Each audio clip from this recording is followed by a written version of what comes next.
성경에 나타난 첫 번째 성탄절 그림은 누가복음에 기록된 목자들에게 나타난 천사의 예고였습니다.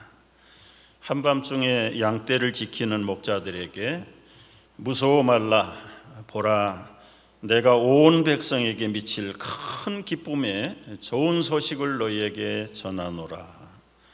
오늘날 다윗의 동네에 너희를 위하여 구주가 나셨으니 곧 그리스도 주시니라. 이 천사의 선포를 들은 목자들이 혼비백산이 됐어. 너무나도 놀랍고 신비한 인도하심을 바라보고 그들은 수소문 끝에 마구간 구유에 누이신 아기 예수를 찾아가서 경배하였습니다. 하나님께 영광을 돌리고 찬송을 하면서 돌아갔다라고 기록이 되어 있습니다. 이 사람들은 유대인들이고 목자들입니다. 그러나 이방인 출신으로서 첫 번째 아기 예수의 탄생을 시도했던 사람이 동방박사들입니다. 마태복음에서는 이 아기 예수의 탄생을 경배하기 위해서 동방박사들의 기록을 오늘 읽은 말씀에서 자세히 기록이 되어 있습니다. 이 동방으로부터, 지금으로부터 2000년 전의 동방은 주로 페르시아, 지금 현재 이란 쪽에 속하여 있는 지역에 그 박사들이 별의 인도를 따라서 예루살렘까지 갔다고 기록하고 있습니다. 그 별은 마리아가 있는 집까지 마구간이 아닙니다. 이따가 왜 마구간이 아니고 여기 집이라고 기록을 했는지는 설명을 드리겠습니다. 집에까지 들어가서 아기 예수가 나신 것을 보고 경배하면서 황금과 유향과 몰약을 최초의 성탄 예물로 아기 예수께 바쳤습니다. 이 황금, 유황, 몰약, 이 황금은 옛날이나 지금이나 부의 상징입니다. 왕에게 드리는 최고의 예물이 황금 외에는 없습니다. 요즘 같으면 다이아몬드를 드릴 수도 있겠지만 과거에는 황금이 최고였습니다. 이 왕에게 드리는 최고의 예물, 선물, 예수님 탄생하셨지만 탄생하신 아기 예수가 영원한 인류의 왕이 되신다는 사실을 이 동방박사들은 믿음으로 알고 그 왕 되시는 만왕의 왕이신 예수님께 골든을 드린 것입니다.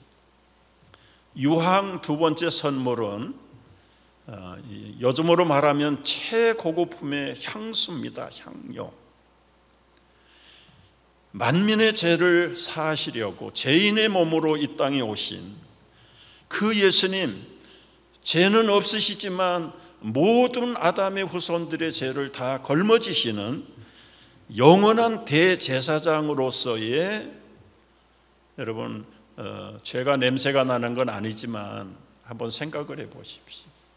온갖 인류의 죄를 다 걸머지신 그 예수님의 이미지 속에 절대적으로 향유가 필요한 것이죠. 세 번째, 몰약이라고 하는 것은 이 귀인들이 죽을 때에 이 방부제로 시신이 부패하지 않도록 바르는 방부제. 예수님의 순환과 죽음을 준비하는 예물로서 이 몰약만큼 기묘한 것이 없다. 예수님 장례할 때 니고데모가 이 몰약 한 100근쯤을 가지고 나와서 수의로 그 시신을 쌀 때에 거기에다가 집어넣었다고 기록하고 있습니다. 선물이라는 것은 주는 사람 마음이 아니라 받는 사람에게 가장 요긴하고 아주 적합한 선물이 최고의 선물입니다. 그런데 이 동방의 박사들이 예수님께 드렸던 세 가지 선물은 어느 면으로 보나 만왕의 왕으로 구세주로 대제사장으로서 오신 예수 그리스도에게는 어느 것 하나도 더도덜도 없이 정확하게 필요한 예물, 그리고 최상의 예물을 동방 박사들이 드렸던 것입니다. 그러나 오늘 이제 저는 여러분과 함께 이 황금 유향 몰약보다 더 귀중한 예물이 있는데, 그 진짜 예수님이 기뻐하는 예물은 어떤 예물일까? 물론 성경 본문에 문자적으로 나타나지 않습니다. 그러나 여러분 한번 우리가 묵상하고 찾아보면서 한번 그 숨은 값진 보석, 보물보다 더 보물, 그 세 가지를 찾아낼 수 있기를 바랍니다. 그 숨겨진 진짜 예물은 무엇일까요? 첫째는 이 박사들 뒤에, 선물 뒤에는 참 소망이라는 예물이 숨겨져 있습니다. 여러분 오늘날도 그렇고 2000년도 그렇고 그 고대에도 사람으로서는 진리를 추구하는 본성이 있어요. 어떻게 영원히 진리로 살 것인가? 어떻게 죽지 않고 영원한 생명을 얻을 수 있을까? 여러분 오늘날만 있는 게 아니라 2000년 전엔 더했어요. 그 진리를 찾는 사람들, seekers truth라고 그러죠. 진리를 소망하는 사람들. 여러분 밥만 먹고 살지 못합니다. 제가 정의한 것이 밥은 천천히 죽는 죽음의 약이에요. 독약이에요. 많이 먹고 적당히 먹으면 그때는 끝나는 거예요. 그런데 밥보다 더 중요한 것, 영원히 죽지 않고 사는 인간의 기본적인 생명의 추구, 진리의 추구, 어떻게 살아야 사람답게 인간답게 살 수 있을 것인가, 이것을 추구하는 사람은 옛날이나 지금이나 다르지 않습니다. 그래서 수많은 종교들이 생기고 같은 종교 안에서도 이것이 진리를 이루는 지름길이다라고 주장을 해서 또 종파들이 나누어지기도 합니다. 세상에 많은 종교들 다 거론할 필요도 없어요. 우리가 믿는 기독교 안에도 동방종교, 서방종교, 카톨릭이 갈라졌습니다. 여러분 그 안에서 또 오더덕스라는 정교회가 또 새로 생겼어요.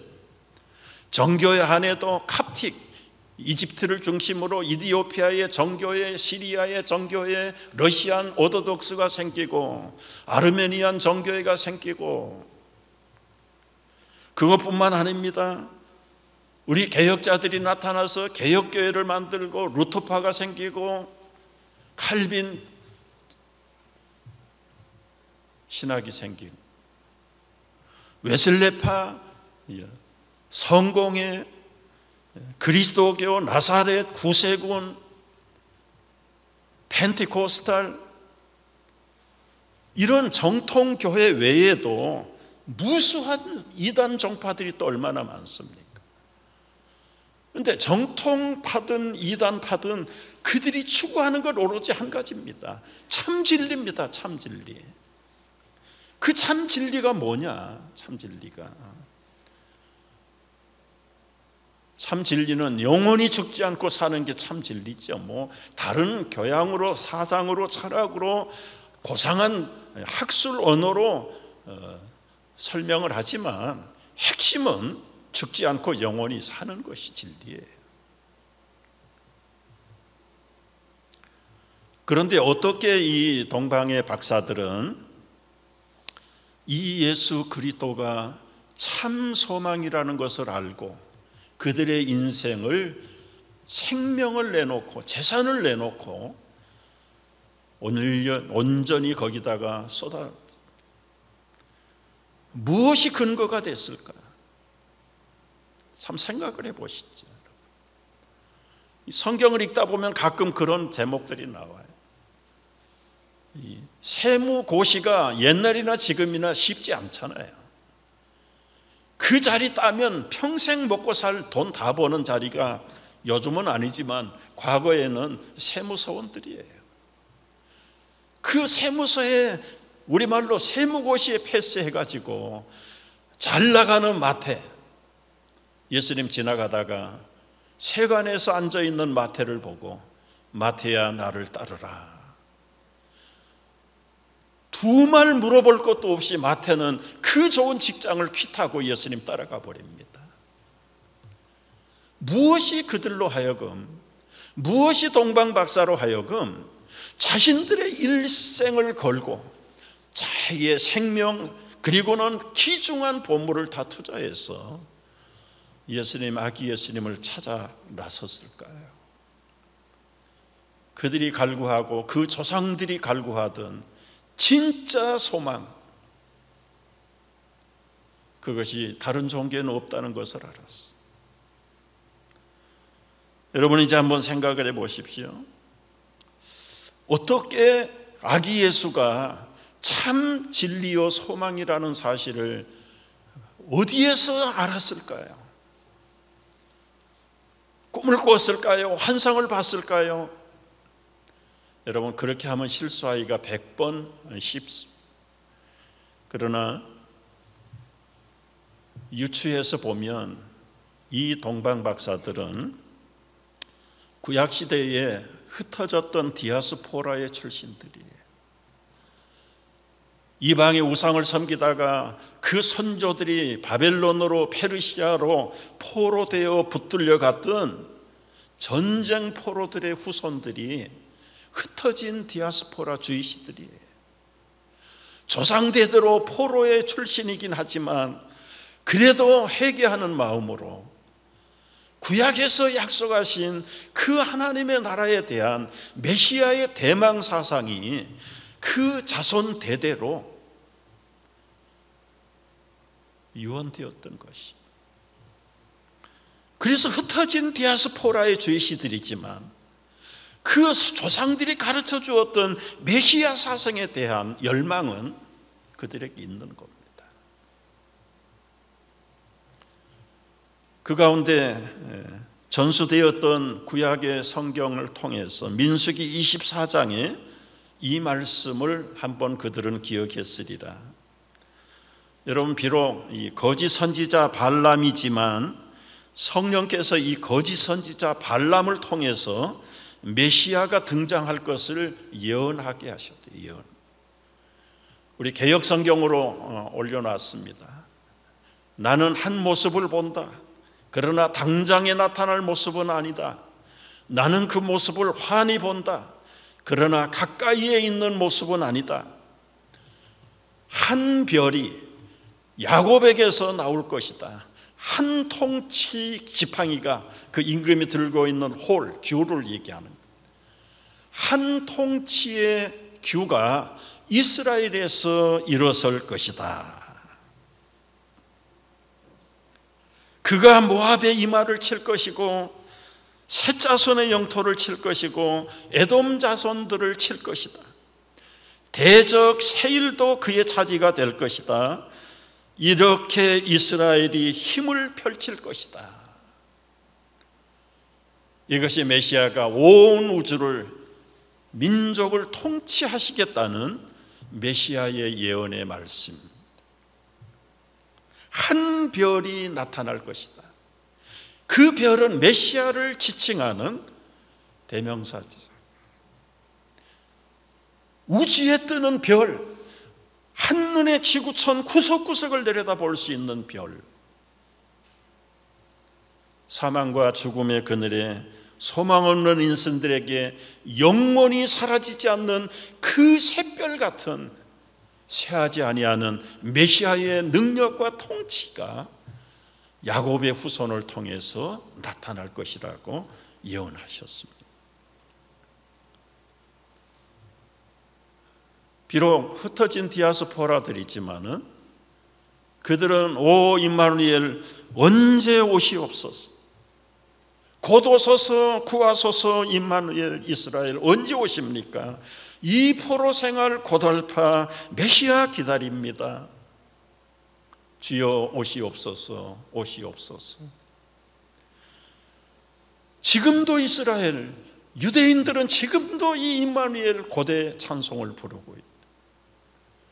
그런데 이 마태복음에 나타난 동방박사들은 구약의 예언의 말씀을 확실한 근거를 잡고 그 말씀의 소망을 가지고 한 별을 발견하게 됩니다. 여러분, 이 박사들을 고대 말로는 마기라고 합니다. 마기에서 매직이라는 단어가 나온 건데, 여러분 마술을 하는 사람들이 아니고 그때는 이 천문학을, 별자리를 전문적으로 연구하는, 요즘으로 말하면 우주 전체 과학자들이에요. 과학자들. 그러니까 별자리를 연구하고 태양과 달을 연구해서 절기를 만들고 요즘 말로 하는 카렌다를 만들어낼 수 있는 사람들, 일정한 주기에 의해서 만물을 다스리는 통치자의 거대한 통치가 있다는 것을 이 천문학자들은 벌써 염두에 두고 전문 연구를 한 것이에요. 여러분, 자기들의 전문 분야에 확실한 확증된 근거가 나타났을 때 이 동방의 박사들은 망설이지 않았습니다. 페르시아에서 예루살렘까지 950마일입니다. 키로수로는 1500km입니다. 한두 사람이 떠났다가는 목숨을 보존할 길이 없습니다. 먼저 보는 강도의 밥입니다. 적어도 그 때를 이루어서 어떤 강도, 어떤 무적들이 나타나도 능히 이길 수 있는 하나의 사단을 만들어서 순례자의 길을 나서야 되는 거예요. 그 때를 보고 캐러반이라고 그러죠. 캐러반. 여러분, 훈련하고 준비하고 투자하고 가는 길이, 여러분 낮에는 갈 수 없어. 별빛이 없으니까 밤에만 갑니다. 밤에만. 그 망망한 사하라 사막을 지나서, 이게 보통 여행이 아니에요. 일생의 생명을 걸고 자기들의 재산을 걸고 떠나는 여행입니다. 무엇이 그들로 하여금 떠나게 했을까요? 진리의 소망의 예물을 예수님은 더 기뻐하셨을 겁니다. 여러분, 진리와 아는 것이 하나가 되는 것이 믿음이에요. 진리는 진리대로 아는데 행하지 않는 것은 소위 성경이 말하는 서기관들의 믿음입니다. 메시아가 어디에서 나는지 헤롯이 서기관들을 불러서 물었을 때에 작은 고을 베들레헴에서 나신다고 기록되어 있습니다.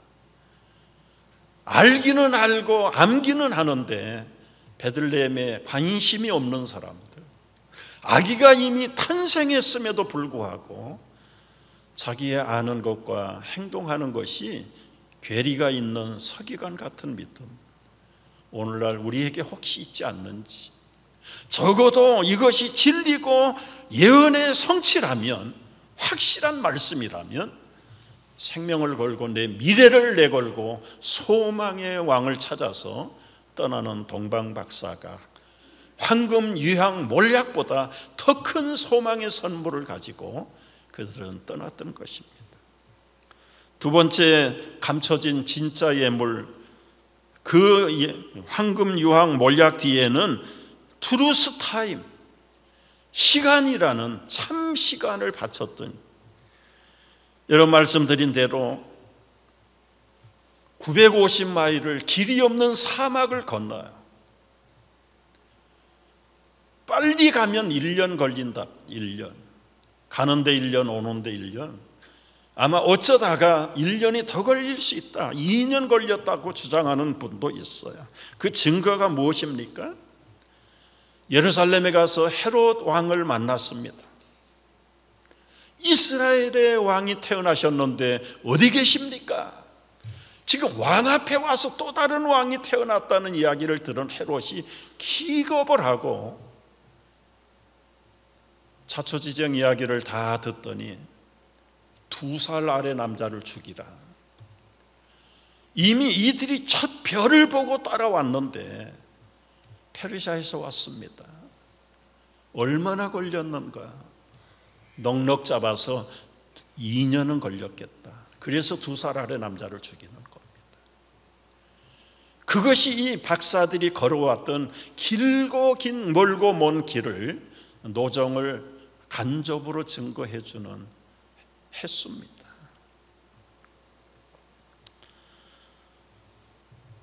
여러분, 이 시간의 헌신, 어떤 면에서는 황금 유황 몰약보다 주님과 함께하는 시간, 그게 진짜 예물 중의 예물이 아닐까요?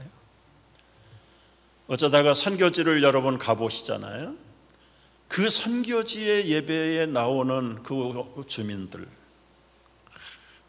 차가 있습니까? 뭐가 있습니까? 길이 있습니까? 케냐에 갔는데 그 밀림에서 숲속에서 빵빵빵빵 최 선교사님 크락션을 울렸더니 아무도 없어. 집도 없고 사람도 아무도 없는. 어디서 옵니까? 목사님 기다려보면 압니다. 한 30분, 1시간쯤 기다리니까 이쪽 숲에서 저쪽 숲에서 사방에서 사람들이 모여오는데, 심지어는 3시간을 걸어온 사람, 산 넘어 산까지 공해가 없으니까, 소음이 없으니까 소리가 들리는 거예요. 여러분, 중국의 지하교회 성도들 4시간을 걸어왔다가 4시간을 걸어가면서 예배하러 다니는 사람, 여러분, 그분들이 비록 황금 유향 몰약이 없고 드릴 헌금이 없을지라도 그 하나님 앞에서 부름받고 예배하러 가고 오고 하는 그 시간이, 예물 중에 어떤 예물이 그거보다 더 귀중한 예물이 있겠는가?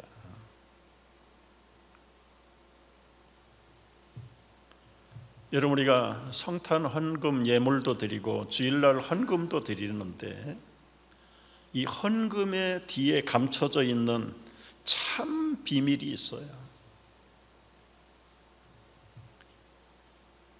액면으로 드리는 헌금도 고귀한 물건인 건 사실이지만, 그 헌금을 모으기 위해서 일주일 내내 하루 종일 온 몸과 시간을 다 쏟아서 땀 흘리고 애쓰고 기도하며 고민하면서 벌어주시고 얻었던 것 중에 일부를 떼어서 하나님 앞에 드릴 때, 그 헌금 속에는 표시가 나지 않지만 평일날 올 때의 순간순간 기쁨도 삶의 피곤함도 고단함도 묻어서 이것이 하나님께 드려야 될 예물이고 영광의 선물이라는 것을 생각할 때, 드리는 액면은 작을지라도 그가 담고 있는 그 아름다운 참 감춰진 진짜 사랑의 시간들,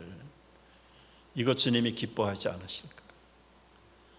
그래서 하나님이, 예수님이 좋아하지 않는 헌금이 무엇입니까? 땀이 없는, 노동하지 않는, 불로 소득한 것들은 하나님이 받으시기를 기뻐하지 않았어요. 그 속에 시간이 있고 땀이 있고 간절한 애씀과 정성을 들여서 벌어들였던, 맺었던 열매들을 주님께 바치는 것들이, 박사들은 여러분, 어쩌면 자기 평생을 쌓아왔던 모든 전문 의식, 지식, 때로는 보화, 그리고는 세상의 품위와 품격 다 뒤로 하고 모아가지고 멀고 먼 베들레헴을 향해서 순례의 길을 나섰다. 여러분, 우리가 주님 앞에 드릴 수 있는 감춰진 예물 중에 두 번째는 시간이에요. 시간. 여러분이 예배당에 나오는 시간도 귀중하고 소중한 시간, 어느 곳에 있든지 주님을 사모하고 메시아를 기어코 만나겠다는 이 동방박사들의 애쓰는 그 시간들이 감추어진 예물 중에 두 번째 예물이다. 세 번째는 참 경배의 예물을 드린 것입니다. 여러분, 박사들은 지체가 높은 사람들입니다. 어떻게 알 수 있습니까? 헤롯 왕을 아련할 수 있는 사람들은 보통 사람이 아니잖아요. 아무리 고대 사회라고 해도 왕을 접견하는 사람들이 어중이 떠중이들이 가서 왕을 볼 수 있을까요? 그거 하나만 봐도 이 박사들은 보통 사람들이 아니에요. 그렇게도 지체가 있고 명망 있는 사람들이고, 그럼에도 불구하고 여러분, 아기 예수께 경배하기 위해서 초라한 집에 들어갑니다. 11절 보세요. 마구간에 간 거 아니에요. 집에 갔어요. 출생해서 벌써 헤롯의 기준으로 보면 2살이에요. 2살. 마구간도 임시 출산할 때 빌렸던 것이고, 여러분, 여기 사는 집도 요셉 마리아의 집이 아닐 겁니다. 아마 요즘 말로 하면 셋집 얻어서 거리하고 있는 중일 거예요. 얼마나 초라할까요? 그 격조 있는 박사들이 그 초라한 집에 들어가서 아기와 그 어머니 마리아와 함께 있는 것을 보고 아기 예수께 보물을 드리며 경배를 드렸습니다. 여러분이 박사들의 그림 명화를 하나 여러분 감상하실 텐데, 이게 500년 전에 이태리 안드레이 만타냐라고 하는 화가가 그렸답니다. 이 안드레이 만타냐는 얼마나 화법이 뛰어난 사람인지 그 레오나르도 다빈치의 스승 같은 사람이었다고 그래요. 이분이 그린 제목이 동방박사들의 경배입니다.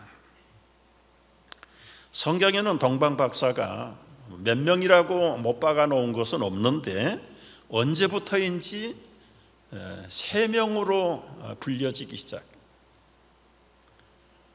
이 박사도 아마 3명이라는 동방박사들을 나름대로 그 예술가들은 영감이 있습니다. 특별히 성화를 그리는 사람들을 기도 많이 하고 성경을 아주 구석구석 아주 예리한 그 집중력을 통해서 영감을 받아서 해석을 한 것이 그림으로 표현되는 것입니다. 이 안드레 만타냐는 이 세 사람을 이 노인과 그리고 중년과 젊은이로 세대를 구분하고요, 특별히 모든 열방의 민족들을 대표한 가장 앞서간 유럽, 인생의 쓴맛 최고의 영광을 누렸던 이 머리가 하나도 없는 이 어르신 노인이 유럽의 민족의 대표로 그렸다. 머리에 빛을 아는 채로 하늘의 이미지인 이 빛의 형상을 그대로 반사하면서 아기 예수 앞에 다소곳하게 고개를 숙이고 있는 이 노인이 황금을 담아서 아기 예수께 여러분이 황금이 세속 권력의 상징이기도 하지만 상징적으로는 하늘의 칼라가 천국의 칼라는 황금이에요. 황금.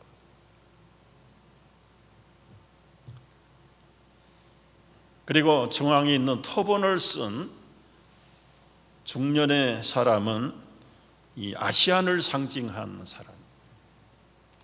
그 손에는 유황 병을 들고 하늘의 향이 오르는 그 속성을 주님 앞에 드리면서 그 영혼이 하늘과 교체하는 경건한 모습으로, 비록 눈앞에는 작은 갓 태어난 한두 살밖에 안 되는 아기 예수일진데 그가 담고 있는 영원한 하늘의 권세와 능력을 내다보면서 앞으로 세상죄를 지고 가실 이 엄청난 질거와 순환과 찢기심과 피 흘리심과 상처를 통해서 골마 터지는 그 불결한 육체의 고통을 유황으로 승화시켜가는 그 간절한 마음, 사모하는 마음이 유황을 드리는 아시안을 대표한 그림입니다. 젊고 발랄한 흑인 대표로 귀걸이까지 하고 있습니다. 이 흑인은 정말 몰약을 들고, 여러분 이제 인생이 시작하는 아기 예수를 바라보면서 앞으로 장례를 치룰 것을 참 그 아기에게 임하시는 하나님의 능력을 내다보며 인생을 오래 살았던 인생의 노장이신 어른이 한참 재밌는 중년의 성령, 그리고 앞으로 평생 푸른 꿈을 꾸고 살아야 되는 젊은이가 아기 예수를 바라보면서 자신들의 삶을 통치하시고 놀라운 생명으로 이끌어 가실 이 아기 예수를 영감 속에서 믿고 깨닫고 950마일을 달려와서 그들의 인생을 드리는 이 감동스러운 명화. 여러분, 아기의 머리에 후광이 빛나고 마리아와 요셉의 머리에도 후광이 빛납니다. 여러분, 예수님은 황금으로, 유황으로, 몰약으로 귀중한 예물도 받으셨지만 여기까지, 이 자리까지 와서 선물을 드리는, 예물을 드리는 이 모든 종족들, 이 세 사람이 대표하는 그 후대를 이어가는 민족들, 열방들의 그 아름다운 경배와 시간과 그리고는 그 소망이 함께 묻어져서 드리는 명화라는 게 여러분 다른 게 없더라고요. 그래서 명화가 되는 것이죠. 이 아기 예수를 경배하고, 여러분 인간적으로 논리적으로 보면 대책이 없어요. 경배하는데 몇 시간을 했겠습니까? 길어도 1시간을 했겠습니까? 그저 한 30분 정도 하다가 또 오고 온 멀고 먼 위험의 길 고향으로 돌아가는데 아기 예수께 경배한 이 박사들은 오늘 마지막 절에서 꿈의 헤로데게로 돌아가지 말라 지시함을 받아서 다른 길로 고국에 돌아간다. 여러분, 예배하는 자들은 지금까지 살아온 죄의 길에서 벗어나야, 우리 인간의 편리한 습관의 길에서 벗어나고 새로운 성령의 길, 진리의 길로 돌아가야 될 것을 여기서 상징적으로 말씀하는 겁니다.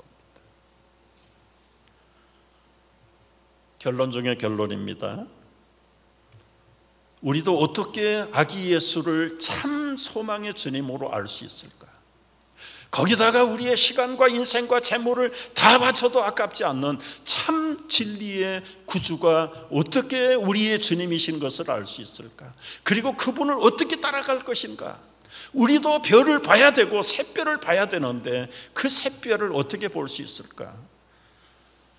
베드로 사도가 남긴 영감 있는 말씀 하나 소개하고, 베드로후서 1장 19절 말씀입니다. 여러분 다 같이 읽습니다.